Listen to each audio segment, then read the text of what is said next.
Mesdames, Messieurs, bonsoir. Bienvenue à cette principale édition d'information. L'association Golden Woman poursuit ses activités dans la capitale économique pour cette deuxième journée du salon Onto Business. Des ateliers ont été animés par des formateurs autour des thèmes liés à l'organisation et au rendement d'une entreprise. Reportage. Alors je suis Gabin Mapaga, je suis formateur animateur de l'atelier Design Thinking. En fait, c'est un atelier qui permet aux participants de comprendre des méthodologies innovantes telles que le Lean Startup, les stratégies telles que l'empathie, comprendre réellement le client, savoir se mettre à la place du client avant de lancer un produit et définir une proposition de valeur qui soit adaptée au consommateur final. Donc tel était l'objectif de notre formation aujourd'hui, c'est de donner des outils aux femmes pour modéliser leur business model et de ne pas se concentrer dans la rédaction de business plan qui, pour moi, est un outil d'après la modélisation. Le thème de la formation, c'était les enjeux de la comptabilité dans la gestion de l'entreprise, des TPE-PME. Donc, pour développer ce thème, nous avons cru bon de rappeler tout d'abord les notions de base de la comptabilité. Donc nous avons passé en revue quelques notions de base. Quelle est la mécanique comptable qui permet de partir des pièces comptables aux états financiers, aux états de synthèse qui sont le bilan et le compte de résultat. Par la suite, il fallait voir maintenant à quoi sert cette comptabilité, quels en étaient finalement les autres enjeux, donc les enjeux notamment au niveau de l'analyse de l'activité et de la performance, les enjeux au niveau du contrôle de la gestion, à travers des tableaux de bord qui va permettre de mettre en évidence des indicateurs et enfin à travers des outils de prévision et d'anticipation de l'activité de l'entreprise. En réalité, on a en face de nous des dames qui ne sont pas des comptables. C'est vrai qu'en 3 heures, c'est un challenge. C'est pas facile de pouvoir leur expliquer l'ensemble de ces enjeux. Mais l'objectif pour nous, ce n'était pas de faire de ces dames des comptables, mais plutôt de leur donner en fait des rudiments, des éléments, des outils qui vont permettre finalement de démystifier des trucs simples sur l'analyse du bilan, quels sont les éléments, quels sont les contrôles de base à faire lorsqu'on a un bilan pour voir si au minimum il est cohérent. Donc ce sont ces différents éléments que nous avons, des outils que nous avons dû fournir à ces dames.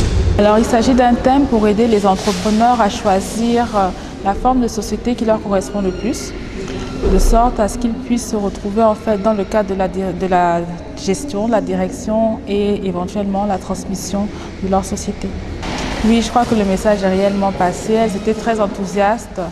Et elles ont vraiment compris le message et l'importance qu'il y a derrière le choix de la forme de la société. Ça va leur permettre d'avoir une pérennité dans leur entreprise. Ça va également leur permettre d'assurer une meilleure transmission de leur société. Et ça va également leur permettre de mieux comprendre la fiscalité qui s'applique et donc de réaliser des économies. Les cimetières municipaux de la capitale économique sont envahis d'herbe, un fait si datant que les populations en appellent au pouvoir public. Les cimetières municipaux de la capitale économique ne sont pas tous placés à la même enseigne, crient tout haut les populations. Si un seul, à savoir celui situé derrière Gabon Télécom, dit cimetière des riches, connaît un entretien mensuel et certaines innovations, à l'exemple de l'installation des panneaux solaires, d'autres ne reçoivent même pas un coup de machette, ne fût-ce que pour débarrasser les tombes des défunts des hautes herbes qui les ont envahis. Le spectacle est le même, du cimetière Lazaret en passant par ceux interdits d'inhumation, à savoir celui de Pax, situé en face de la foire municipale Luagonjo-Okawe, ou celui de PG2. Une situation que déplore plus d'un. Quand on enterre les gens à Gabon Télécom, vous voyez que les modalités sont tellement chères que par rapport aux autres cimetières qui sont comme celui de Lazaret et puis celui de Ntchenge là-bas. Donc déjà moi je me dis peut-être les taxes, pour ne pas dire les prix élevés là, ils enlèvent quelque chose dedans pour prendre les gens pour nettoyer et puis pour mettre ces panneaux solaires. Là. Bon là aussi de ce côté là aussi là ils agissent mal parce que bon ce sont toutes nos personnes, pour ne pas dire tous nos parents qui décèdent de la même manière. Et le mort est pareil. Donc, si on a plus de penchant par rapport aux gens de Gabon Télécom, par rapport aux gens qu'on enterre au cimetière de Gabon Télécom et ceux qu'on enterre à Nazaré ou bien à Tchengue, bon, je sais quoi dire. Parce que bon, peut-être là-bas, on sait que ce sont les Makaya qu'on enterre là-bas, peut-être c'est 25 000 francs le caveau ou quoi, je ne sais même plus combien ça coûte. Mais bon, en tout cas, c'est pas normal. Comment pourrais-je dire? Ils doivent mettre un mort, pour ne pas dire tous les morts à la même place qu'il faut. Parce qu'on pourrit tous de la même manière. Ce n'est pas ceux qu'on enterre derrière Gabon Télécom qui ne pourrissent pas ou bien qu'on formalise ou bien... Bon. En tout cas, ce n'est pas normal. De ce côté-là, ils n'ont pas bien fait. Ils doivent mettre des panneaux solaires pour ne pas dire des lampadaires partout. Parce que ce n'est pas seulement à Gabon Télécom que les gens vont voler certaines choses, comme on dit souvent. Mais partout, le vol se passe. Donc, ils doivent commencer, ils doivent le faire partout. Bon, peut-être qu'ils ont commencé là-bas et puis demain, ils vont terminer ici. Un fait qui dure depuis toujours malgré moultes interpellations des populations à travers les médias. Celles-ci, fatiguées d'attendre les pouvoirs publics qu'ils jouent leur rôle, bravent des risques chaque année en sillonnant la broussaille pour rendre hommage à leurs disparus. Des images qui démontrent du manque de respect et de considération des défunts, vivement que cette énième interpellation ait un écho favorable. La CONACYCED lance un appel à tous les enseignants ayant été laissés pour compte sans salaire à s'unir pour leur bien-être commun. Reportage. L'article 6 de la loi 14-2005 du 8 août 2005 portant code de déontologie de la fonction publique stipule: le service public doit être assuré dans le strict respect des lois et règlements, notamment les décisions administratives doivent être conformes aux textes en vigueur. La décision du gouvernement de ne pas nous verser les salaires est conforme à quel texte de loi? L'article 18 de la loi 14-2005 réaffirme: l'administration doit fixer et respecter les délais d'exécution de ses actes et prestations. En toute état de cause et en absence de délais fixés, l'observation des délais anormalement longs est susceptible d'engager la responsabilité de l'administration. Mesdames et messieurs, l'alinéa 1 de l'article 1 de notre Constitution proscrit énergiquement l'humiliation, la maltraitance ou la torture. Or, la situation faite à notre égard est assimilée à la servitude.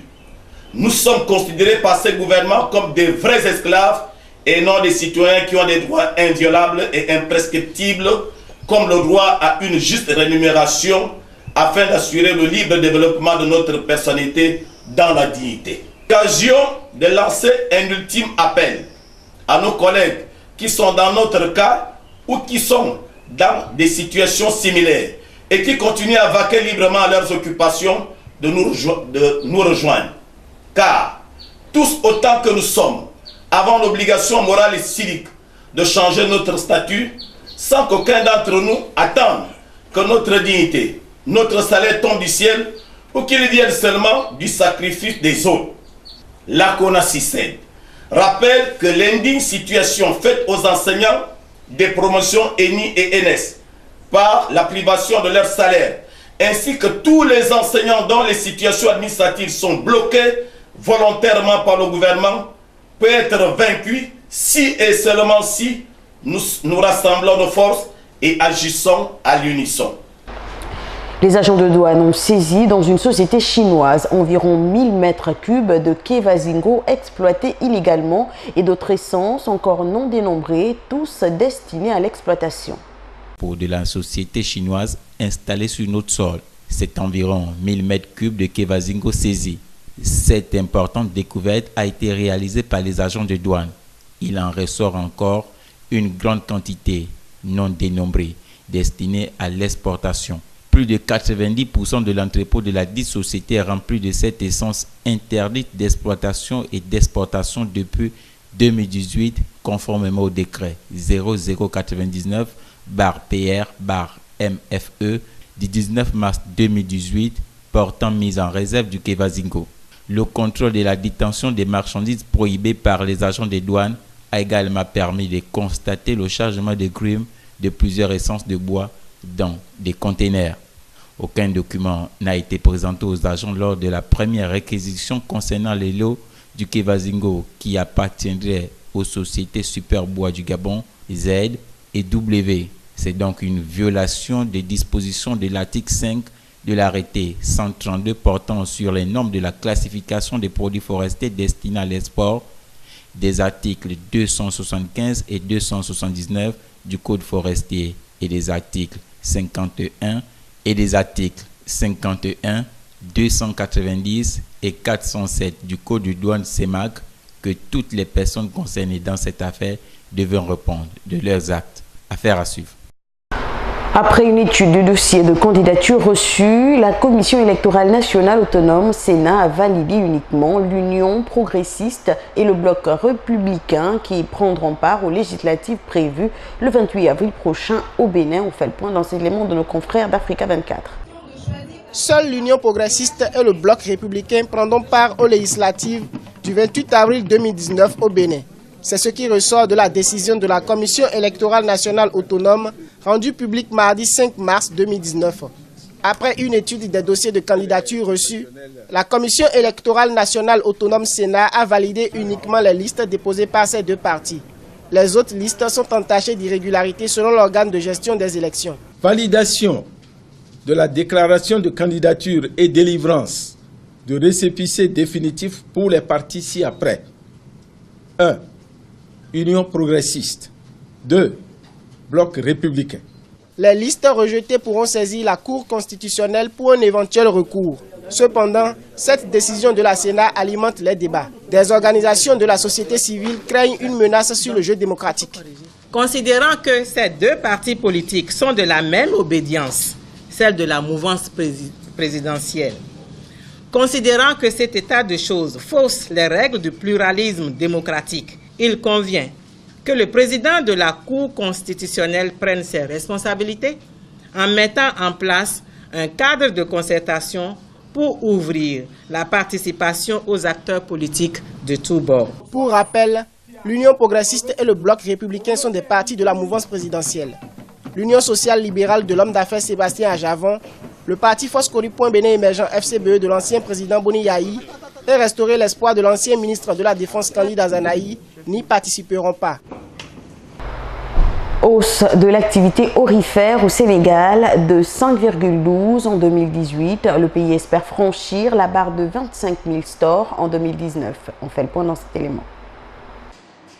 L'activité aurifère au Sénégal s'est accrue de 5,12% en 2018. Le pays a produit 245 230 onces d'or contre 233 266 en 2017, alors qu'en 2015, la production était à 182 283 onces d'or. En 2019, le pays espère franchir la barre de 250 000 onces d'or. L'exploitation a porté sur des sites à forte teneur dans un contexte de hausse de la demande mondiale. Selon l'Agence nationale de la statistique et de la démographie, l'or représente aujourd'hui l'une des premières sources de devises du pays, l'essentiel de la production étant exporté. Entre janvier et avril 2018, les exportations d'or non monétaire ont augmenté à 81,540 milliards de dollars, soit plus de 47 000 milliards de francs CFA. Les défis pour nous devaient être quand même un apport plus conséquent de cette activité au niveau de l'économie nationale. Pourtant, nous, on ne consomme pas cet or qui est exporté. Et donc, tout ce qu'on peut engranger comme bénéfice dans cette exportation très souvent, c'est peut-être la fiscalité ou bien une situation extrêmement faible du pays qui vraiment ne rapporte pas grand-chose. Donc, ce n'est pas une activité nationale. Le Sénégal est le 13e producteur d'or en Afrique. Sur les 7 dernières années, la production moyenne du minerai est de 155,033 milliards de francs CFA par an, selon l'Agence nationale de la statistique. Un nouveau pas dans le processus de réconciliation vient d'être posé en Gambie. La Gambie lève le voile sur la mort des soldats tués en 1994 suite aux aveux de l'ex-sergent de l'armée gambienne Aladji Kani. La Gambie lève le voile sur la mort des soldats tués en 1994. Suite à une audition, l'ex-sergent de l'armée gambienne, Aladji Kani, avoue avoir tué 2 des 11 soldats dans la journée du 11 novembre 1994, juste parce qu'il en avait reçu l'ordre. Selon la version des faits passés, ces soldats ont été tués suite à un coup d'État mené contre l'ancien président Yahya Jammeh. J'ai reçu ordre d'ouvrir le feu sur eux et de causer leur mort. et nous avons tiré sur eux. Ma rafale a touché les 2 soldats. C'était rapide. Ils en sont morts. Pour les acteurs de la société civile gambienne, les révélations de l'ex-dignitaire est un nouveau pas dans le processus de réconciliation. D'autres personnalités de l'ancien régime ont également fait l'objet d'auditions et de poursuites judiciaires. Moi, j'applaudis ici le président Adama Barrow parce que pour moi, c'est une prouesse d'avoir réussi à maintenir les anciens dignitaires du régime de Jammeh comme ça et les emmener à venir témoigner et à entendre des témoignages horribles. Aladji Kani vient dire à la face du monde entier qu'il a tiré à bout portant sur ses anciens compagnons. Il est entendu pour l'instant comme un témoin. Vous le savez comme moi que c'est une commission. Nous ne sommes pas ici dans un tribunal, mais tout porte à croire qu'effectivement, à travers cette commission, il y aura de nombreuses personnes qui seront traduites en justice pour répondre de leurs actes. Parvenu au pouvoir par un putsch en 1994, Yahya Jammeh s'était fait largement élire et réélire sans interruption jusqu'à sa défaite en décembre 2016 face à l'opposant Adama Barrow. Nous voilà arrivés au terme de cette édition d'information. Merci de votre fidélité et bonne suite de nos programmes.